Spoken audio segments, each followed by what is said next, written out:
ये तेरी बेखौफ मोहब्बत, ये दिलचस्प अंदाज़ बयान, जिल्ले इलाही की फराह। बॉलीवुड के ज्यादातर फेमस डायलॉग्स जैसे रिश्ते में तो हम तुम्हारे बाप होते हैं। वो गैम्बो खुश हुआ। इनके बीच एक कॉमन पॉइंट है और वो ये है कि ये सब उर्दू में है, ना कि हिंदी में। न केवल डायलॉग्स बल्कि फेमस गाने जैसे एक ख्वाब तो ये सिलसिले मेरे महबूब कयामत, ये सब उर्दू में थे। जब हम बात बॉलीवुड की करते हैं तो मन में हिंदी सिनेमा आता है। तो सवाल ये है कि इन डायलॉग्स और गानों को लिखते वक्त बॉलीवुड ने हिंदी के बजाय उर्दू को क्यों चुना? इसका रीज़न काफ़ी कॉम्प्लेक्स एंड इंटरेस्टिंग है। जब इंडिया में फिल्में बनना स्टार्ट हुई थी उस समय पे मूवीज़ में डायलॉग तो होते नहीं थे, केवल विजुअल्स चलते और बीच बीच में टेक्स्ट आया करते थे। उसी से समझना होता कि फिल्म में क्या हो रहा है। इन फिल्म्स को साइलेंट या मूक फिल्म कहा जाता था। लेकिन जब साइलेंट फिल्म्स का ज़माना ख़त्म हुआ और फिल्म में वॉइस का यूज़ होने लगा, तब एक प्रॉब्लम आया कि आखिर किस भाषा का प्रयोग किया जाए फिल्म बनाने के लिए। आप सोच सकते हो कि सिंपल है, हिंदी में फिल्में बनाओ, लेकिन बॉलीवुड ने एक्चुअल में उर्दू को चुना एज देयर प्राइमरी लैंग्वेज। आखिर क्यों? इसका जवाब छुपा हुआ है संस्कृत में। आज हम जिस हिंदी को लिखते हैं उसे लिखने के लिए हम देवनागरी स्क्रिप्ट का यूज़ करते हैं। हिंदी लिखने का ये तरीका एक्चुअल में संस्कृत लिखने का ओरिजिनल तरीका है। लेकिन जब से बॉलीवुड में नॉन साइलेंट फिल्में बनना स्टार्ट हुई, उस समय हिंदी भाषा को लिखने का ऐसा कोई स्क्रिप्ट नहीं था जिसे सब लोग यूज़ करते हो। पहले अलग अलग जगहों में हिंदी को डिफरेंट तरीके से लिखा जा रहा था। जैसे बिहार में कैथी स्क्रिप्ट का यूज़ होना कॉमन था, कुछ जगह देवनागरी स्क्रिप्ट यूज़ की जाती थी, तो कहीं वहाँ की लोकल स्क्रिप्ट में ही हिंदी को लिखा जाता था। वैसे ही जैसे हम व्हाट्सएप में रोमन लेटर्स का यूज़ करते हैं हिंदी को लिखने के लिए। बाद में 14 सितंबर 1949 को वो दिन आया जब इंडियन गवर्नमेंट की तरफ से फाइनलाइज किया गया कि हिंदी को उस स्क्रिप्ट में लिखा जाएगा जिससे संस्कृत लिखा जाता है, यानी देवनागरी स्क्रिप्ट। लेकिन टॉकिंग फिल्म्स तो 1931 से ही बनने लगी थी।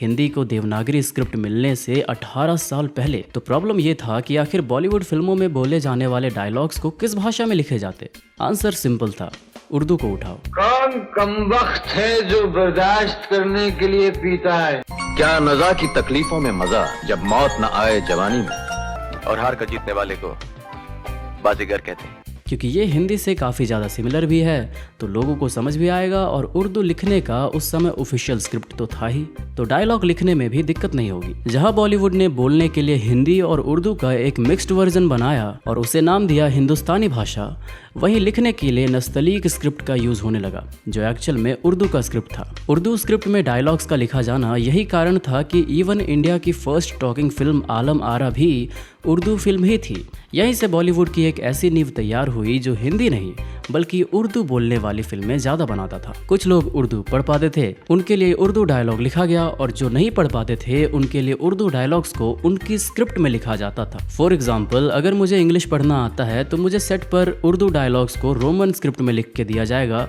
Just like a WhatsApp chat today. अब क्योंकि प्राइमरली डायलॉग्स को उर्दू में लिखा गया था और बाद में उसे दूसरे स्क्रिप्ट में लिखा गया फॉर दोज पीपल जिन्हें उर्दू पढ़ना नहीं आता, इसीलिए ये डायलॉग्स भी ज़्यादातर उर्दू के ही थे। उस समय के फेमस डायलॉग राइटर्स के नाम कुछ ये थे। ये सब के सब ज़्यादातर उर्दू डायलॉग लिखते थे, या फिर कहे तो हिंदुस्तानी भाषा कहने को थी, ज़्यादा प्रेफरेंस उर्दू पर ही दिया जाता था। और यहीं से एक ऐसे बॉलीवुड का जन्म हुआ जिसे फ्यूचर में लोग उर्दू वुड बुलाने वाले थे। उस समय की अगर हाईएस्ट ग्रॉसिंग फिल्म देखें तो उनकी भाषा या तो उर्दू थी या फिर हिंदुस्तानी। बहुत कम ही ऐसी फिल्में आपको मिलेंगी जिनका लैंग्वेज हिंदी हो। फिल्मों के टाइटल तक उर्दू में थे। मुगले आजम से लेकर आवारा, कारवां और शोले तक उर्दू टाइटल्स हैं। ये उस समय के सबसे ज़्यादा पॉपुलर फिल्म्स के नाम हैं। और इसी का एक बहुत बड़ा इफेक्ट हमें देखने को मिला कल्चरल फिल्म मेकिंग पर। जहां साइलेंट फिल्म्स के एरा में ज़्यादातर फिल्में हिंदू पौराणिक कथाओं पर बनती थी। इवन इंडिया की फर्स्ट फिल्म राजा हरिश्चंद्र भी हिंदू स्क्रिप्चर पर बेस्ड थी। इस फिल्म को दादा साहेब फाल्के ने बनाया था, जिनकी ऐसी साइलेंट मूवीज का पूरा कलेक्शन आप देख सकते हैं, जैसे सत्यवान सावित्री, लंका दहन, श्री कृष्ण जन्म एंड ऑफ कोर्स राजा हरिश्चंद्र। वहीं पे जब उर्दू ने पूरे बॉलीवुड को इस तरीके से घेर लिया तो हिंदू स्क्रिप्चर पर जो फिल्में बना करती थी वो धीरे धीरे कम होती गई। लेकिन वहीं साउथ इंडियन सिनेमा में ऐसा कोई प्रॉब्लम तो था ही नहीं। तमिल हो, तेलुगु, मलयालम या कन्नड़, सब अपनी अपनी भाषाओं में फिल्में बना रहे थे। और जहां हिंदी को लिखने के लिए संस्कृत के देवनागरी स्क्रिप्ट को काफ़ी लेट से वाइडली अपनाया गया, वहीं इन भाषाओं को किसी और भाषा से स्क्रिप्ट नहीं लेनी पड़ी, जिससे उनके पास एक नेटिव लैंग्वेज में फिल्म बनाने में कोई दिक्कत आई ही नहीं। तो साउथ वाले अपने कल्चर को अच्छे से समझ पाए और उसे सिनेमा में दिखा भी पाए। ये इफेक्ट आज भी हमें दिखता है कि साउथ इंडियन सिनेमा अपने रूट्स से ज़्यादा जुड़ा हुआ महसूस होता है इन कंपैरिजन टू बॉलीवुड। जैसे ही बॉलीवुड में उर्दू राइटर्स बढ़ते गए, उन्होंने उर्दू को काफ़ी ज़्यादा एक रोमांटिक एंड मॉडर्न लैंग्वेज बनाने का ट्राई किया। उनके हिसाब से प्रेम एक आउटडेटेड वर्ड लगता है, वहीं मोहब्बत मॉडर्न वर्ड। प्रश्न आउटडेटेड है लेकिन सवाल मॉडर्न। मृत्यु आउटडेटेड है लेकिन मौत मॉडर्न। नॉन साइलेंट फिल्म्स के शुरुआती दिनों से ही उर्दू को इतना ज़्यादा प्रेफरेंस मिलने की वजह से बॉलीवुड ऑब्सेस्ड हो गया उर्दू भाषा को लेकर, और यही रीज़न है कि बॉलीवुड को ट्रोल करने के लिए आज इसे उर्दू वुड बोला जाता है। ये उर्दू इफेक्ट न केवल फिल्म के डायलॉग्स बल्कि गानों में भी अंदर से घुसा हुआ था। उस जमाने के सबसे मशहूर फिल्म शोले के गाने में भी उर्दू का डोमिनेंस हमें दिखता है। महबूबा महबूबा। इन गानों में कई ऐसे वर्ड्स होते थे जिनको अरेबिक लैंग्वेजेस के अलावा किसी और भाषा में नहीं लिखा जा सकता था। जैसे उर्दू में जमीन नहीं ज़मीन पढ़ा जाता है, गरीब नहीं गरीब, खराब नहीं खराब। ऐसे वर्ड्स को प्रोनाउंस करने के लिए सिंगर्स को स्पेशली ट्रेन किया जाता था।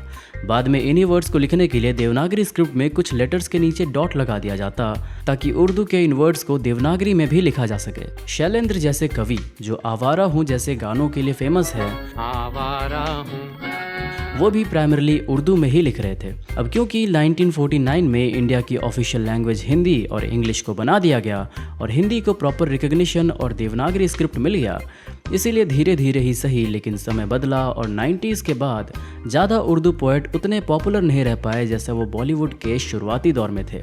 और जो इंडस्ट्री में उस लेवल पे आज भी बने रहे उनमें ज़्यादातर पाकिस्तानी थे, लाइक नुसरत फ़तेह अली खान, जिनके गाने आज भी फेमस हैं।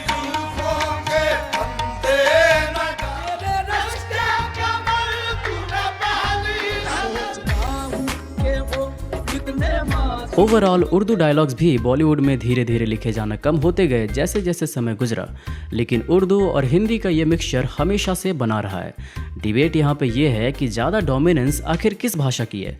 जहाँ पहले बॉलीवुड में उर्दू ज़्यादा डोमिनेट करता था, अब हिंदी को ज़्यादा प्रेफरेंस दी जा रही है, क्योंकि आज जिस स्क्रिप्ट में डायलॉग को लिखा जाता है वो या तो रोमन होता है या फिर देवनागरी। जाने से पहले मुझे आपके हेल्प की बहुत ज़रूरत है। सब्सक्राइब करने को मैं कभी कहता तो नहीं, लेकिन इस बार रियली मुझे 1000 सब्सक्राइबर तक पहुंचना ही होगा ताकि हम ऐसे वीडियोस बनाना कंटिन्यू कर पाएँ। सो एक बटन ही है, आई होप कि आप सब्सक्राइब कर दोगे। Thanks for watching.